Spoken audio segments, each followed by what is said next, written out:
This is the Detroit Sports Podcast Network.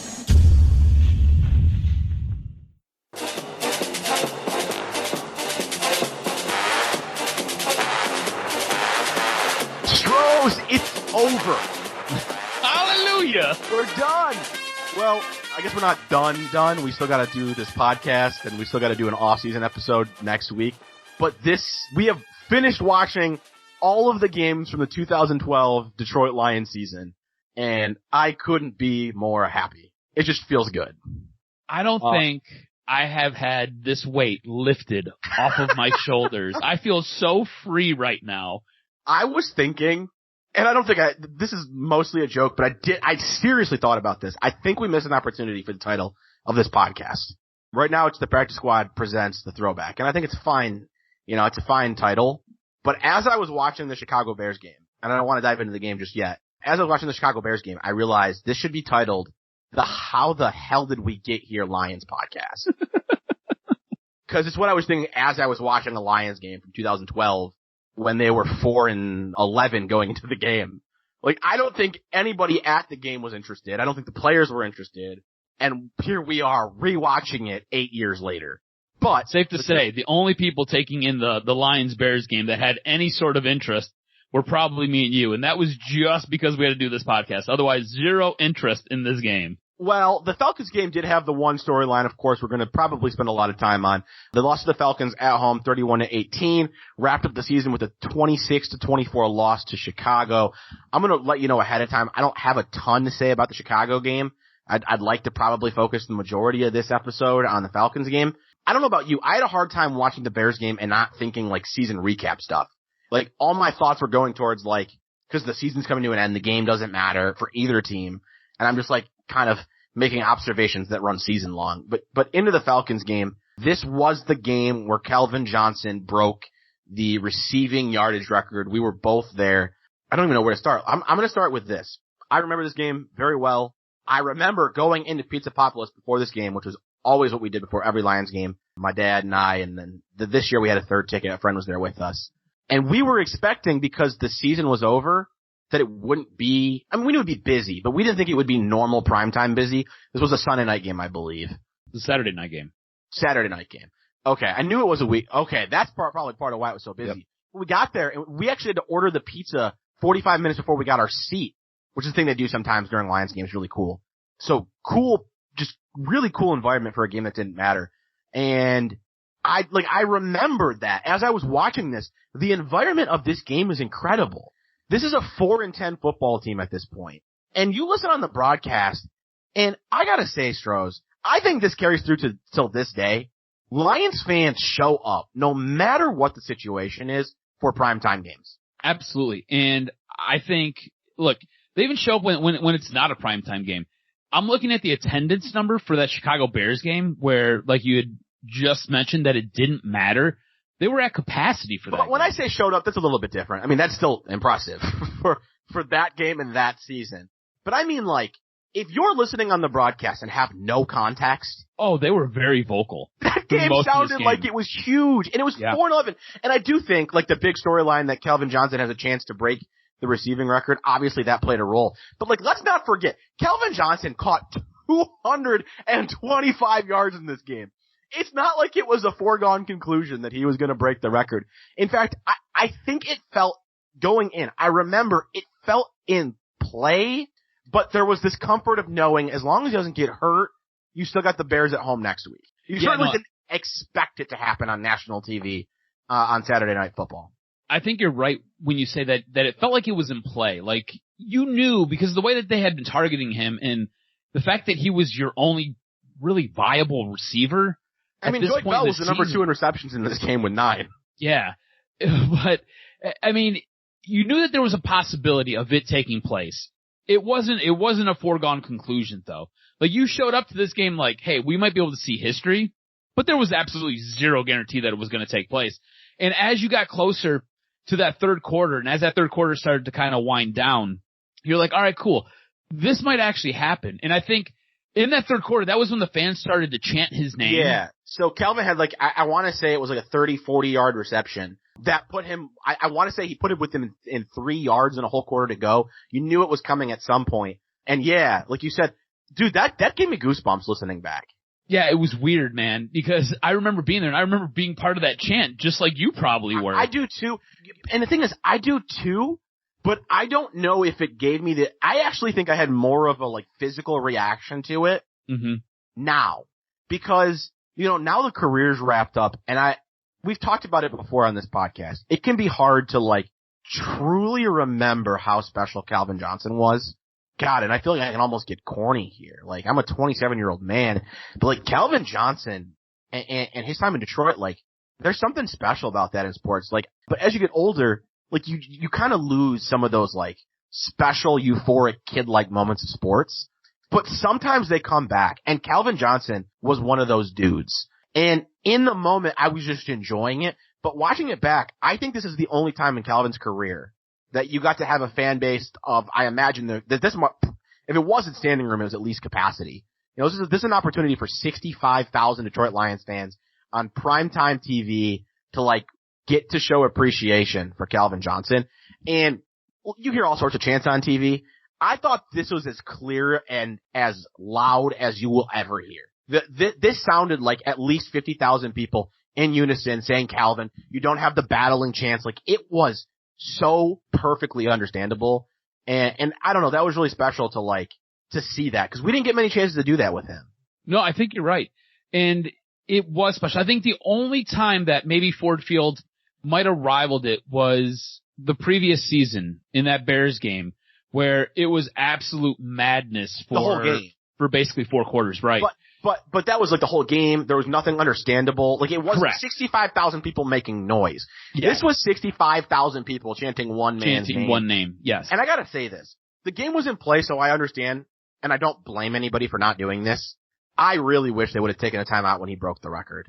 It was too like, he caught it, he ran off to the sideline, handed the ball to his dad, quick wave to the crowd, then literally runs right back to the huddle for the next play. It would have been the wrong call, and if the season was still being fought for, I wouldn't say this. But like, given that the season was over, and by the way, Stafford threw an interception the possession before he broke the record. I don't know that 30-year-old Stafford does this, but this is like 23, 24-year-old Stafford. I don't believe for a single second he was doing anything but trying to force the record. Oh, for sure. For sure. Honestly, in my notes, I like how Stafford spreading the ball around did not primarily focus on CJ. Next note, very next note is, hold on, let me flip my page. Then Stafford throws a bad interception, forcing it to Calvin. And when they get the ball back after the Falcons score, literally the next thing he does is force the ball to Calvin again. Yeah. I think, like, the team at this point they knew the season was over. And I won't say that often. I don't think athletes do that kind of stuff. I don't believe for a second. Stafford threw it into triple coverage to try and get Calvin the ball. I just wish they would have called a timeout and let that moment breathe. That was unfortunate. I think it would have been nice to give the man his moment. Instead, what you get, like you said, you get a quick congratulations. I think Chris Durham's the first one to go over there and high-five him. Next thing you know, Calvin's running off the field to give his dad the football, hugs with his dad real quick, and then he's out there for another play. Just call a quick timeout, or even like the referees, just, you know, take an official timeout. It sucks, but you can't. And that's why I wish the Lions had 3. I wish they would have used it. Yeah. Because it was a really special moment. It was really, really cool to see.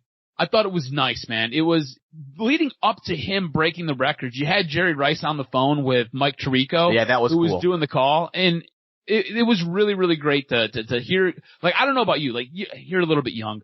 So I grew up with Jerry Rice. Jerry Rice was his career. So Jerry Rice was my guy. Like, I would go out in my backyard, and when I was playing football all by myself, because I was a loser like that, I would be Joe Montana throwing the ball up in the air to catch it as Jerry Rice. So Jerry Rice was my wide receiver that I grew up wanting to be as a child. So getting to hear him talk about Calvin Johnson, that was really special. And again, I was there, so I didn't have that. I didn't have that context, and I got to see that. Do you have any memories from the game that you need to share? I remember Calvin breaking the record, and I remember because he was coming towards me. I was sitting in that end zone. It's funny you say that, because I also remember he was going away from me. Okay, so we're on opposite ends of the field. So he was coming towards me as he broke the record, and I remember him breaking the record, and I remember high-fiving my stepdad, and I was there with my best friend. It was the three of us. And I remember the three of us high-fiving each other, and then us hugging, and then us like high-fiving everybody around us. It was like, the stadium was absolutely bonkers for it. Now we do need to get into the rest of the game a little bit, though I think like the season's over. We know what we know about this team. I don't mind doing this. I do want to bring up one thing. Yes. As we continue to, and I'm sure we will, as we continue this podcast, talk about, this podcast could also be called Reliving Calvin Johnson. Back in the day, I used to fight like crazy that Calvin was, if not the best receiver of all time, number 2. I still think there's a case to be made that in his peak, he was the best of all time, because there just aren't guys his height, his size, his speed, who are also great at catching the ball. I think now in retrospect, I can see the flaws he had. He did have some drop issues as he got older. He definitely had fumble issues. I don't fight people tooth and nail on this anymore, but out of curiosity, where's the line you draw when you say he is absolutely no worse than this number all time? He's no worse than number 2. Okay, I'd say 3. And like, there might be some bias in both of us. I say Jerry Rice, Randy Moss, Calvin Johnson. And I don't think he gets talked about there anymore. I think everybody has moved on from that. I think people, honestly, Strohs, I think some people might put Michael Thomas above him. I think people would put Julio. That's crazy to me. That's crazy. I could be wrong.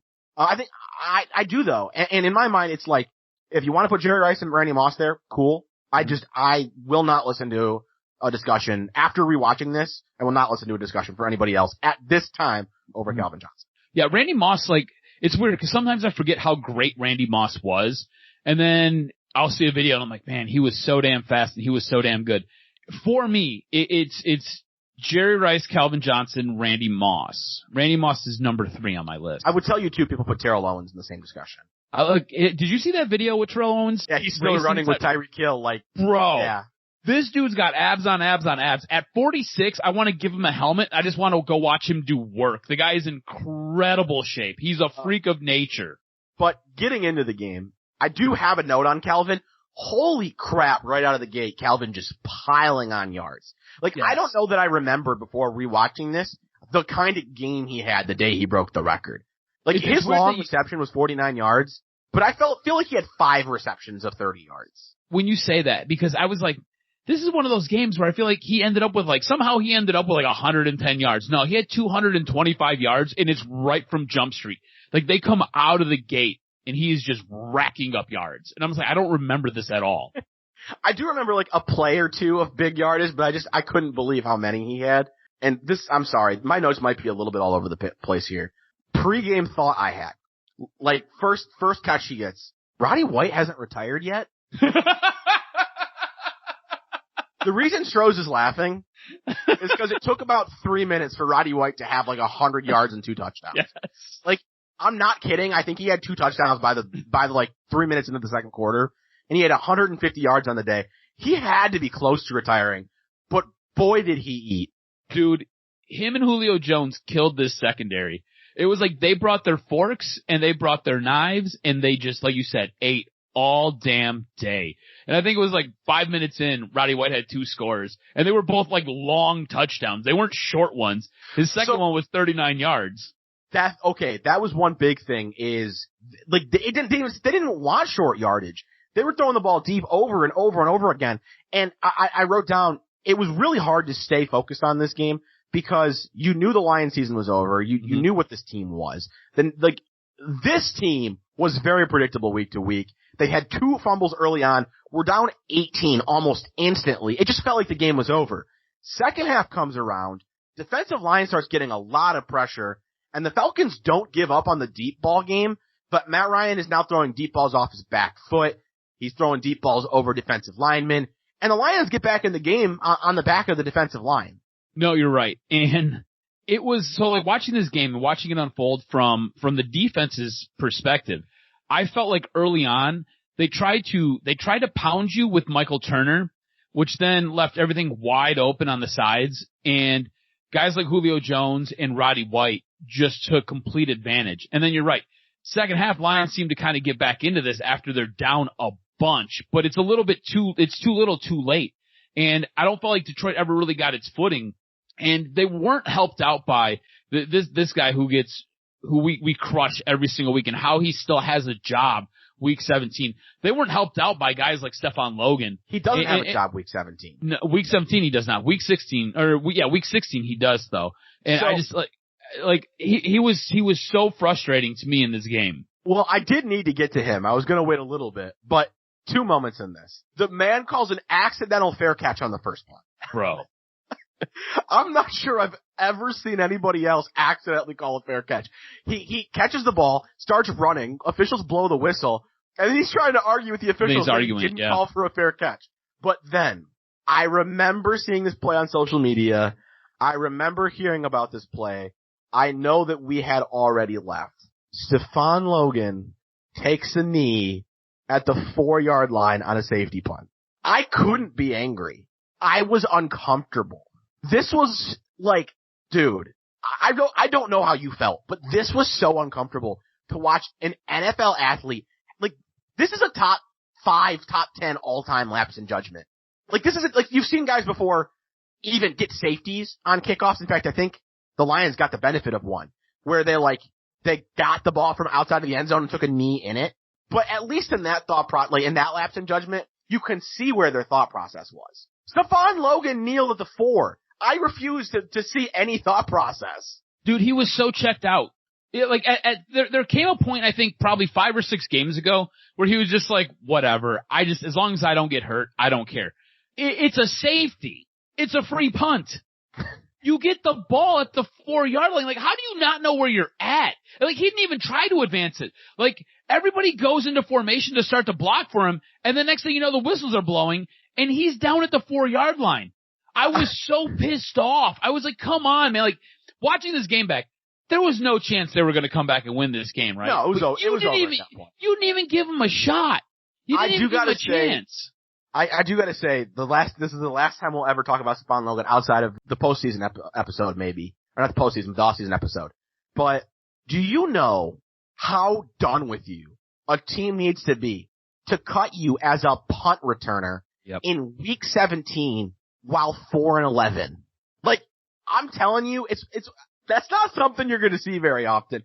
A team has gotta say, you're done playing, so we're done with you. Like, I don't think this would happen.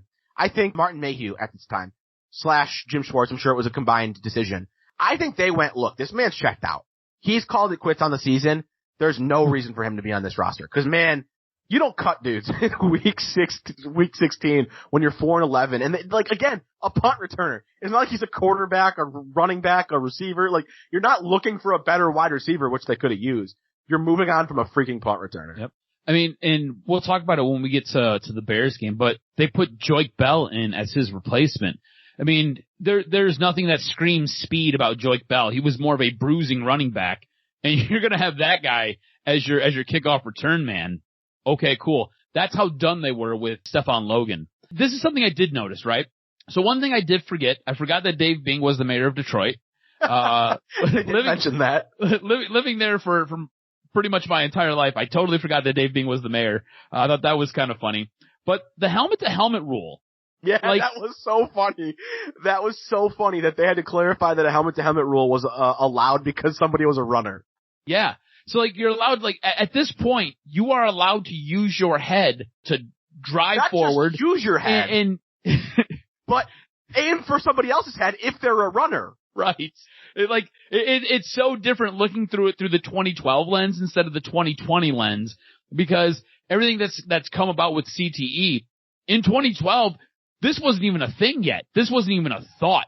So defensive receivers were what we were trying to protect. Receivers had to catch the ball and then make a football move before you could then use your head as a missile to attack them. At their head. Yes. That's the most incredible part. Cause like nowadays, like you said, you can't even tackle, like you can't even use your head in a tackle. Nope. But at this time, you could use your head to hit. It is wild. It doesn't feel like we're as far removed from that, or it feels like we're way farther removed from that than we are.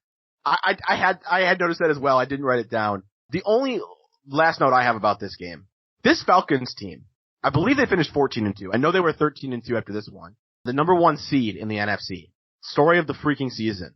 If the Lions didn't outplay them, they played them pretty freaking close, aside from bonehead plays. This team, you had a Stafford interception. We both agree he had no interest in actually completing the pass. You had a Calvin fumble. You had a Mikel DeShore fumble. You had a Stephon Logan accidental fair catch. You had a Stephon Logan kneel at the 4.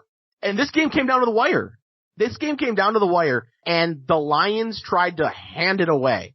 We were curious how this team fell so far from 2011. I'm no longer curious, and I'm going to have to be careful in the next episode not to get way too deep into the offseason episode, because a lot of what I watched was basically, I thought the Bears game, and we'll transition there in just a moment, I thought the Bears game encapsulated the whole 2012 season. Any other notes you need to get to before we do studs and duds? This Atlanta Falcons offense was so talented, it had Hall of Famer Tony Gonzalez on it, and he was an afterthought. I thought that was funny because I think he had one. Julio Jones is already good. Roddy White was. This might have been his last high level year, but yes, clearly he was good. Michael Turner was a hell of a running back for a couple of years. Matt Ryan, I consider Matt Ryan in the Matt Stafford class of quarterbacks. For sure, me too. You said Hall of Famer Tony Gonzalez. Like, no, this offense was stupid. Mm-hmm. It was nuts. And like you said, the Lions. We talked about how far the whole thing, the whole theme going into this season was. How did we get here? How did we get to 4-12 from the previous season where we were in the playoffs and everything looked like it was rocking and rolling? I don't think this team was as far gone. I don't think this team was actually a 4-12 team. I know that they say you are what your record says you are, but I feel like this team was a much better team than a 4-12 Detroit Lions football team. Yeah, strongly agreed. And we'll get deep into that next week with our season recap and look ahead to 2013. Who's your stud? It's got to be Calvin Johnson, right? Yeah. Has to be Calvin. And you know what's funny? The funny thing is I already got you written down for Calvin Johnson without even talking about this. Like, I knew it had to be Calvin. Calvin's the only logical answer here. I think Calvin probably doesn't get enough stud votes from us just because you come to expect such a high level of play. But to be honest, even if he didn't break the record in this game, I still think you have to give it to Calvin. I agree with you. And honestly, Stafford had a hell of a day too. He threw for 455 yards. With Joy Bell, Tony Scheffler, and Will Heller as the 2, 3, and 4. But yeah, no, it's Calvin Johnson far and away. Who's your dud? We haven't talked about duds. Like, honestly, you wouldn't believe this was a 31-18 loss in a 4-11 season if you didn't know it the way we talked about this game. So when we get into the Bears game, remind me to tell you my little note that I have on Will Heller. For my dud, like duds can go a couple different ways in this game because early on, the secondary was just picked apart. Chris Houston specifically got ate alive out there. But Stephon Logan is the guy who I really want to give it to because you have the accidental wave off and fair catch call early in this game, which hurts you. And then you have the kneeling at the 4. And like we had talked about, the game was, there was no way that they were going to come back and win this game. But what you did here was you shot this team in the foot and you took away any chance that they might have had either on a deep pass and then recovering an onside kick and then throwing another touchdown. Like you took any chance of that even being remotely on the table. Yeah, they were off within, the table. They were within, I've said this many, many, many times on our podcast. If you're within one onside kick, you shouldn't be giving up. Mm-hmm. They were within one onside kick. I think that knee came with about 3.5 minutes left. And normally on a punt return, you're getting to the 40-yard line or at least the 35. Meaning, you know, if you got 3 minutes, can you get down the field and score with 1.5 minutes to go? In fact, they did move the ball quite a ways, I believe. I don't think that ended up, oh, you know what? No, I'm misremembering. It was a possession before, which they turned it over on downs in the red zone. But like you said, he took away, even though it required an onside kick to get back into play, it was still within one onside kick. My dud, it's funny, I didn't even think about Stephon Logan. He's a really good one. I'm gonna go with the secondary as a whole. I thought, like you said, they got torched deep from Julio and Roddy White, and the only reason it stopped is because the defensive line got going. It's the only reason. So I'm secondary as a whole, which I think the secondary had its issues last season, but I do think the secondary got exposed a lot more this season. Yeah, secondary for sure wasn't good. In this game specifically, they looked like trash early on. Like you said, thank goodness the defensive line got going because it was what kind of helped get this team back in this game. All right, transitioning into the Chicago Bears versus the Detroit Lions, a loss at home, 26-24 to close out the season at 4-12. I don't have a lot about this game that's just about this game. It really felt like we had just watched the whole season happen in one game. The Lions had 3 fumbles in this one. Stafford with 2, Joyke Bell with 1. Stafford had another one that ended up being an incomplete pass. That was a really close call for a fumble. Man, there's so little I have to say about this game. The biggest thing I have to say is this. Calvin Johnson was a freak, but I don't think 10 years from now, the average Lions fan is going to remember any of these pass catchers being a part of the team. Now, some of them, like right now, you probably don't remember Brian Robisky. You probably don't remember Will Heller. You probably don't remember Chris Durham. You probably don't remember Mike Thomas. I didn't even notice who the hell. We got another new name on the list today. Sean Chapas? I have no idea who that is. I'm just seeing that name for the first time right now. I'm trying to figure out. I'm betting he had less than a 16-game NFL career.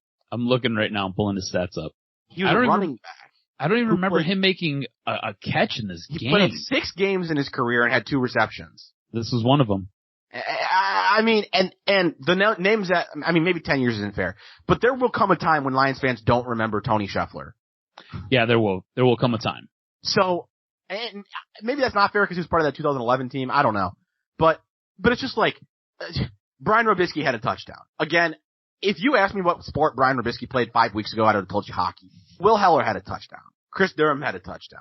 Most notable for being Stafford's roommate in college.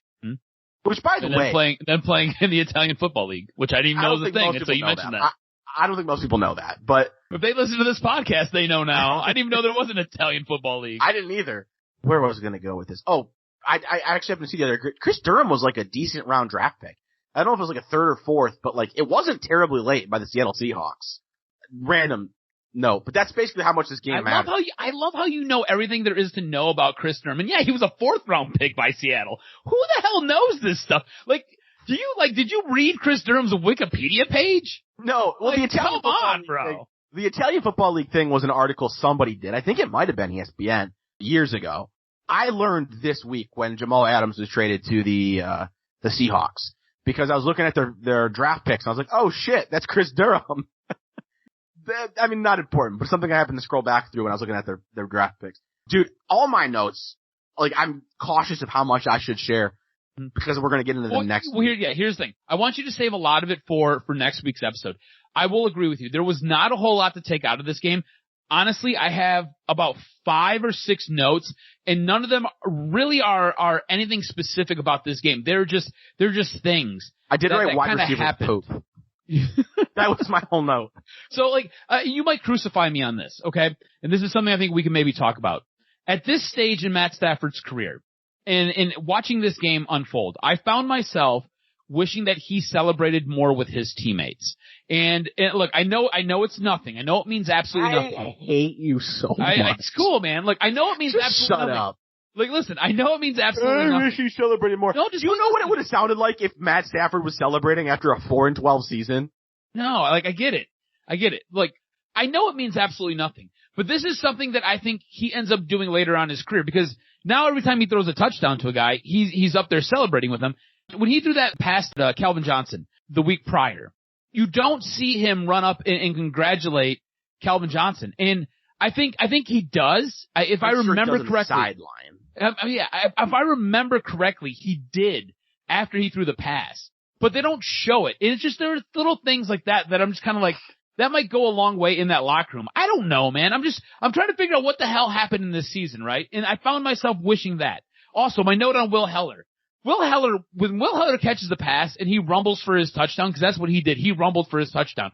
Boy, did he look like the little engine that couldn't. Like, he just looked like he was struggling. Most impressive player from this game. Chris Durham, Will Heller, or Brian Robisky? Man. I'm gonna go Brian Robisky. And it's like marginal. Those are the 3 receiving touchdowns. By the way, Stafford threw 3 touchdowns in this game. Mm-hmm. I thought he looked off today. I'll hold everything else. I'll give you a little taste of something I want to talk about next week. I thought it was a tale of 2 seasons for Stafford. The second half of the season being the lesser of the 2 seasons. I didn't think he had a great day. The 2 fumbles sucked. I thought his interception was rough. He had some incompletions he missed on. But boy, when you look at who he's throwing them to. When we get to studs and duds, your point on Matt Stafford, I think I will accentuate it for you. I don't really have a whole lot else to get into on this game. I don't have anything else to get into in this game without getting too much into next week's season recap. Yeah. So this game, I think the best way we could probably put it and frame it before we move into studs and duds is this was a game that the Lions should have won this one as well.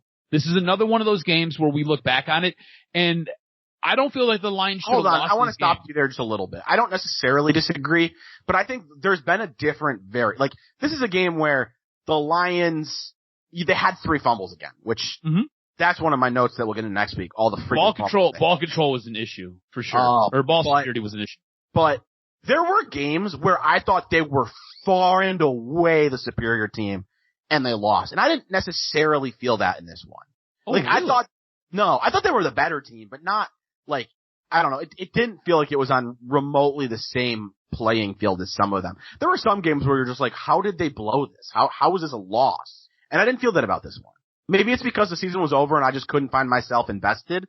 I guess maybe I'm now second guessing myself pushing back just because of where we were in the season. Maybe I didn't watch it as critically. I don't know. As this game unfolded, I was left scratching my head being like, man, how the hell did they lose this game? Like, they really should have won this game. Like, get it. Jay Cutler didn't look good, which is something we very rarely said about him in Lions games. They shot themselves in the foot repeatedly in this game. Just turnover after turnover after, you turned it over 4 times in this game. I think for a season, you turned the ball over 33 times. That's unacceptable.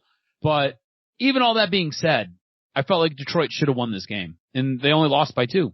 All right, let's get into studs and duds after 5 minutes to talk about the Bears game. I think that is a new record for the least we've talked about any game, but dude, it's week 17 of a 4-12. The season's over. It's cool. Thankfully. Who's your stud? Stud's gonna be Matt Stafford. You said he threw. Holy crap! I didn't think he played well. I don't think he played well either. But I think he was the best of a bad bunch in this game. He threw 3 touchdowns. He was probably your most productive player. I can't wait till we get 5 seasons deep in this rewatch, which we're gonna do. And I would just love to see this Strohs talk to Strohs of this time period. You'd be like, listen, you little asshole. Stafford had nothing. I mean, what did you want the guy to do? I mean, he was throwing touchdowns to Chris Durham, Will Heller, and Brian Rubisky, who you think was a hockey player. It's going to become my trivia question. From now on, when someone tells me they're a Lions fan, I'm going to ask them if they know who Brian Rubisky is. You should do that, for real. Nobody will know. Played six games as a Lion, had 4 receptions, but he caught a touchdown in this one. He had a pass to Sean Chappa, and he targeted his ass twice. Who? We didn't even know who this guy was. He was a running back that they used as a wide receiver in this game. What did he play, 6 career games? 6 career games. 3 with Dallas and 3 with Detroit. So you're going to appreciate my studs. Okay. Plural. Wide receivers nobody's ever heard of. Brian Rubisky, Will Heller, Chris Durham, Mike Thomas, and Sean Chappas combined for 7 receptions in this one and 3 touchdowns. I didn't do the yardage added together. Quick look, it looks like maybe 80, 90 yards. I mean, it took 5 of them to get there, but they might have 30 career games played. It's not that bad. They probably have closer to 50 or 60. But 3 touchdowns, man. I'm grouping them all in as one person. I like it. And it's like the Power Rangers. It's 90 yards and 3 touchdowns off of 2, 4, 5, 6 targets. There you go. There's your stat line. Man. Who's your dud? My dud is Matthew Stafford. Cool. He fumbled twice. Probably, honestly, fumbles might be the biggest knock of Stafford's career as well. Mm-hmm. Interception was bad. I just didn't think he had it in this one. And it's tough. I don't think I gave Stafford a dud for 8 weeks. And I think this is his 3rd or 4th in the last 8 weeks. I think you can cross-reference to the rest of the season and figure out why. Like you said, no one played well. I don't think anybody, you could give anyone a dud, but I went with Stafford. That's cool. So I gave Stafford my stud. I'm going to give Stafford my dud. This is the kind of game it was, man. You 3 turnovers. I thought you were going to say Stephon Logan. No, my stud should be Stephon Logan for not showing up because he got cut. Yeah, first time he didn't have a major mistake in a game. Because he wasn't there. But no, this was one of those weird games, man, where Stafford was probably your best player, And I guess this is kind of what the problem with the season was. Stafford was probably your best player, and at the same time, he was probably your worst player in this game. So it was this was a brutal season for us to get through. You know what? I think on some level that's part of why I didn't feel like they deserved to win this one. Because there were games where Stafford was playing like an MVP quarterback and the rest of the roster was just handing the ball away. Mm-hmm. And in this one, Stafford was the one handing the ball away. They didn't have a running game. There was just nothing that was going, like, if the Lions were a better team, it was because the Bears were also terrible. I didn't feel that way in other games. There were games where it's like, this team felt like it might have been better than last year if not for all the fumbles. It makes sense, man. Like, I can't argue you on it. This was as a season, this was an incredibly frustrating season. This game, I think, was an encapsulation of what the actual season was. All right, Shrose, this is where you edit in celebration after the fact. It's over! We're done! Not with the podcast, just with this season. Just with this season. It doesn't get a ton better next year, but it caps out at a 4-game losing streak. 7-9 is what the Lions go in 2013. We're getting close to 2014. I plan to power through at least 2014. We'll see what we're up to after that, but next week we're gonna recap the season. I think we're gonna have more to say than we did in our recap after last year. And then we'll look ahead to 2013. Anything else you got, Stross? No, that's it, man. Look, 2013, it'll be an interesting season, that's for sure. And then 2014, the ushering in of the Jim Caldwell era. All right. That's gonna do it. Closing the books. Even though technically we still gotta do a season review. Closing the books on the 2012 Detroit Lions season. This has been the Practice Squad presents the Throwback.